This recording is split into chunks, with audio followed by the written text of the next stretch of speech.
So Harry Kane finally got a trophy, and this is why it took him 30 years to get it.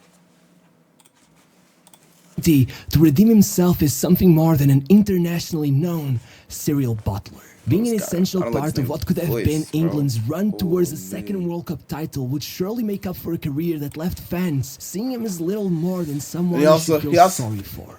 Okay, this video's a little bit old, but this is before he lost the Euros. Was it this year? That was last year. He lost the Euros last year to Lamine Yamal, who was a 17-year-old who got a trophy before him. As that may sound, Harry Kane has scored 330 goals over his career, and not only is there not a single one that is especially remarkable, but he has 0 trophies to show for it. His goals are almost meaningless. You put him beside someone like Drogba, who never scored at the rates Kane is capable of, and his 12 goals in 15 cup finals outshine Kane completely. At the end of the day, greatness is not... Wait, I'm trying to see what he's saying. Okay, so this guy's basically saying that Kane's goals, they don't... I'm just repeating what the fuck he said. I just realized that mid-sentence. Defined by how many goals you can score, but by how much those goals affected the course of football history. If you still think I'm being too harsh, let me quote Harry Kane himself. I close my eyes and picture myself lifting the Premier League trophy. I trade my next 100 goals for that feeling. But the question is, Tottenham haven't won a major trophy in 38 years, and England haven't won one in 56. Tottenham is just a shit team. This son is stuck there. He hasn't won a trophy either. Tottenham is a shit team. No one. Listen to me. Professional advice, don't go to Tottenham if you want to win a trophy. Could have Kane possibly cemented his legacy, and in what way did he fail to do so? Well, once Kane was asked to tell his story in his own words, and he started by saying, "Failure is a funny thing." And by the time he finished telling that story, you could indeed see that failure was an overarching theme. Kane admits he has been engulfed in self-doubt since he was a kid, that he struggled to find motivation within himself his entire life, always having to search for it somewhere else. Let's take as an example the time he was released from Arsenal for being too fat. And yes, you heard that right. Kane played for Arsenal as a kid. Regardless, he tells that story in a very specific way. He always mentions how his father didn't seem worried that an opportunity like that had been wasted, that he didn't even put any pressure on him to try and combat these adversities. He just told him to forget about it and move on.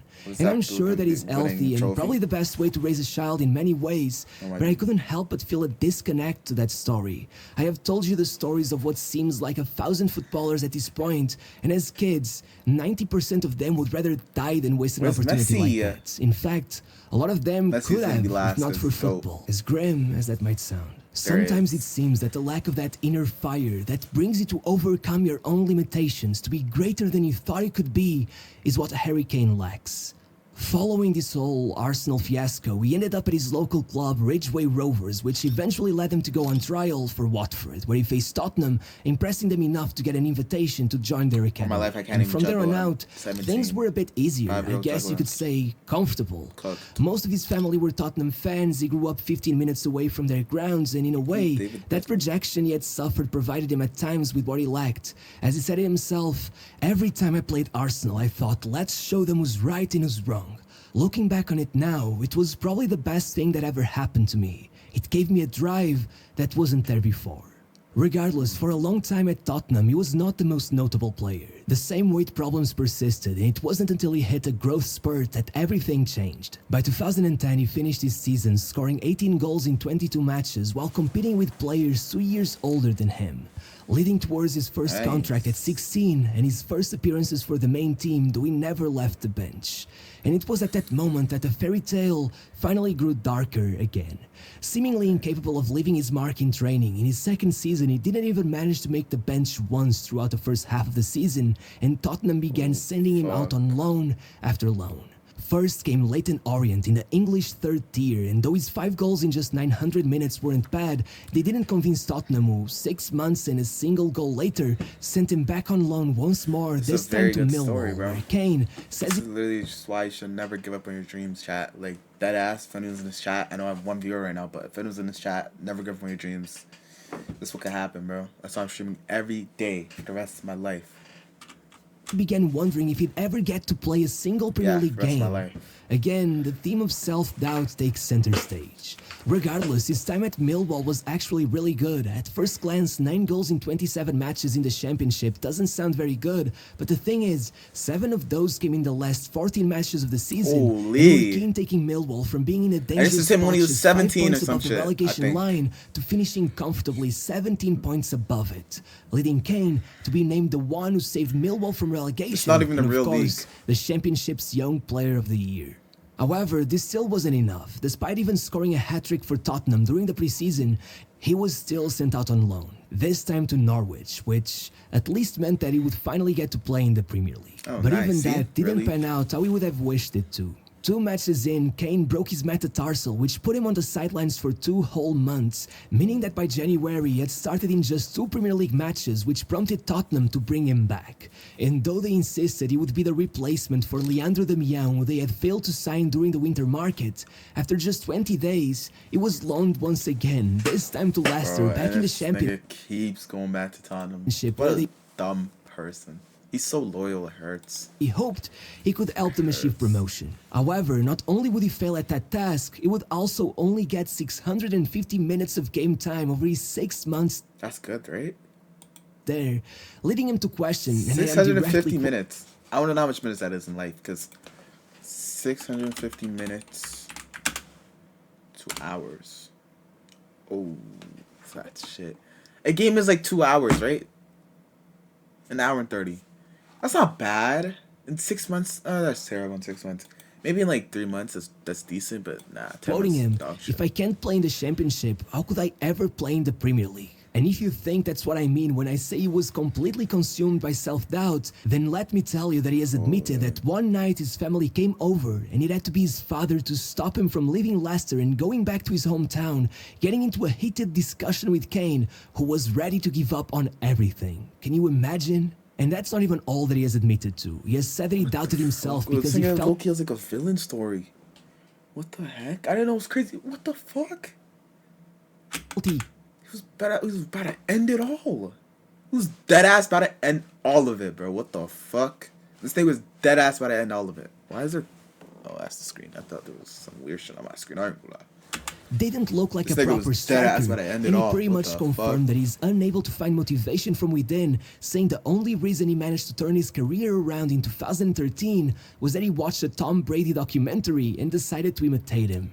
In reality, it was actually that what prompted him to face UK André niggas know Villas-Boas, Tom Brady? simply telling him no when he told Kane that he'd be going on loan again, saying he'd rather stay at Tottenham and not play than go somewhere else. Oh, shit. As strange as the Alright. motivation behind it might have been, at least this time around he was taking matters into his own hands, and he even says that that moment changed the rest of his life. He said, "I had the ability on the pitch, but not the confidence to stand up for myself. My childhood dream was right there, and I was waiting for someone else to hand it to me." This is me right now. I Eventually- ain't gonna lie. Yeah, like who, like, bro. I'm sitting in bed all day, waiting for Aaron Ross to go live. Like, I should be the one going live, and people should be waiting for me. I gotta take that extra step. Again, to all the people watching, take that extra step to reach your fucking goal.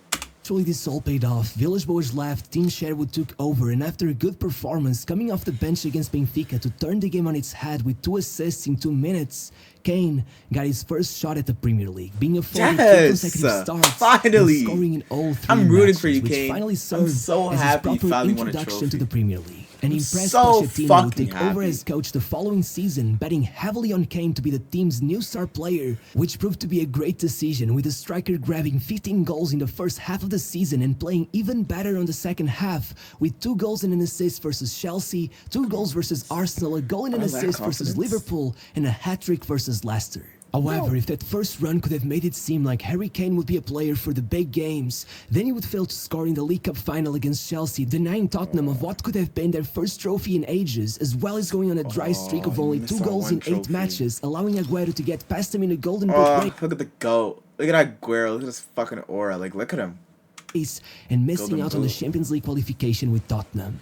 This was a much more accurate depiction of the player he would go on to be. A player who ever since 2015 has played 75 games against the top 6 and still only managed to score 22 non-penalty goals. Close to 1 every 4 matches. Obviously not the worst, but you definitely would get the sense that Harry Kane should be scoring more, especially when compared to his rival Aguero, who scored almost a goal every 2 games he played against the top 6. Regardless, Aguero's, what is it?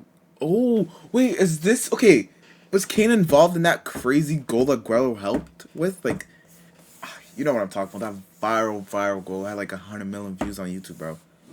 was one upside to that Was season. Kane second was on the named the leaderboard? best young player He in had the to league and earned his first few matches for England. Not really a though, soccer to be guru. fair, he then almost made it seem like this season had been merely a purple patch, starting the next season with a further 13 matches with just a single goal, before finally getting his goal-scoring boots back on and still somehow managing to beat Aguero to the Golden Boot, as well as taking Tottenham to a third-place finish, the best he had Yes. ever managed in the Premier League up to that point. Good job. Though the thought lingered. What if he had started the season properly, a few more goals and could have Tottenham won the title? I guess we'll never know. However, one thing that was much more palpable was Harry Kane's complete lack of goals at the Euro 2016, despite the fact that up till then his record in friendlies and qualifiers for England had been really impressive. But well, it was his first tournament, so I'll cut him some slack. The next season we saw the same plot repeat itself, this time an injury keeps Kane on the sidelines for 3 months, wasting his chance at finally playing in the Champions League. Bro, But injuries then are the worst he shit comes ever. back and starts scoring. I'm gonna at say an one absurd last rate. thing. One last thing that's off topic. Injuries killed Neymar and Ronaldo. That's it. That's all I'm gonna say. No more explanation needed. Everyone knows what happened.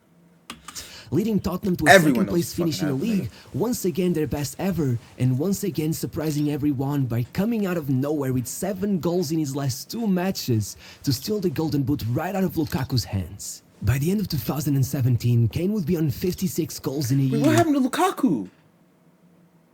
What the fuck happened to Lukaku?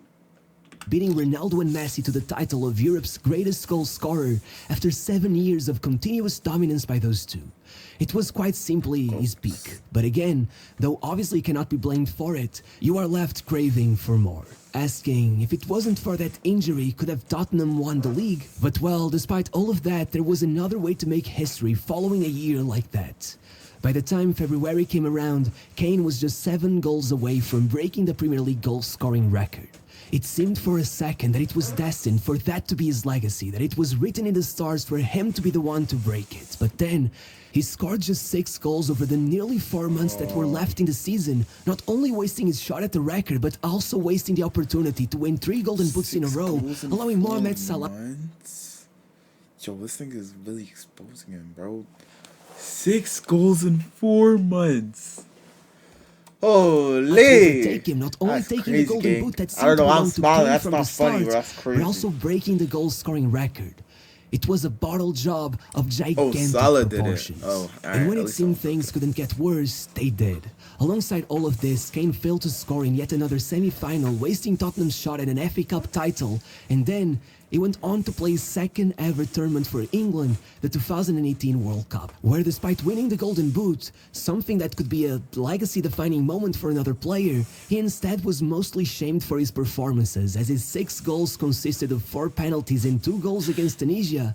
And above all, he had wasted a famous World opportunity to Cup. square it to Sterling, who could have easily scored and taken England to the World Cup final.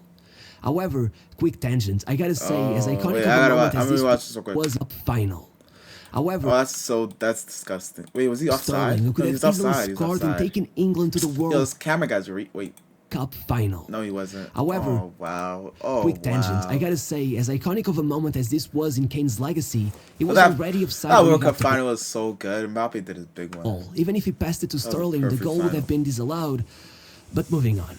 The next season, perhaps mentally affected by the awful ending to the previous one, Kane's form dropped massively, which was only highlighted by Tottenham's incredible performances, still making it to the League Cup final, qualifying to the Champions League, and above all, making it to the Champions League final, despite Kane being unable to provide his usual goal contributions and being out injured for the 2 months that led up to that final. And it was right there that things got truly painful to watch. After What Tottenham had happened? made Let it me past know what Dortmund, happened, Man Kane. City and Ajax, Kane made it back right in time for the final, and instead of helping them go that extra step forwards towards glory, he played like a He shadow of disappeared. himself, When they needed him the completely most, unremarkable. he As he left the disappeared. pitch, his polar opposite Why was he okay? Why was he not playing for Germany? Does he think he's like a curse? Like he was not playing in the. He didn't play in the last game or the game before. What the fuck is going on? Why does he just not play when they're about to win? walked alongside him with a Thinks he's a gold medal, curse. Divock Origi. He had played just 7 games all season, but had performed a miracle against Barcelona and scored in the final. He had done in a couple of nights what Kane hadn't managed to do in a decade. Origi was a cult hero. Over that So okay, all right. Let me just summarize the video. same month, Kane went on to A legacy of failure. So this part's kind of mid. I'm not gonna finish this part, but technically, the reason Kane hasn't won a trophy in so long is because his goals don't really mean anything. They're just like filler goals. It's filler. Nothing. It means nothing. Like, let's say it's 1-0. He scores. Wow. He tied it up. Now it's basically 0-0. Massive goal. They need Kane. Kane needs to score goals that win games. That's all he needs to do. He doesn't do that. And when he needs him to shine, he doesn't shine. That's why I didn't play and they won a trophy. Makes sense. That's why you got his first trophy in 30 years. Thank you guys for watching. Make sure to sub and follow my Twitch in the description. Bye.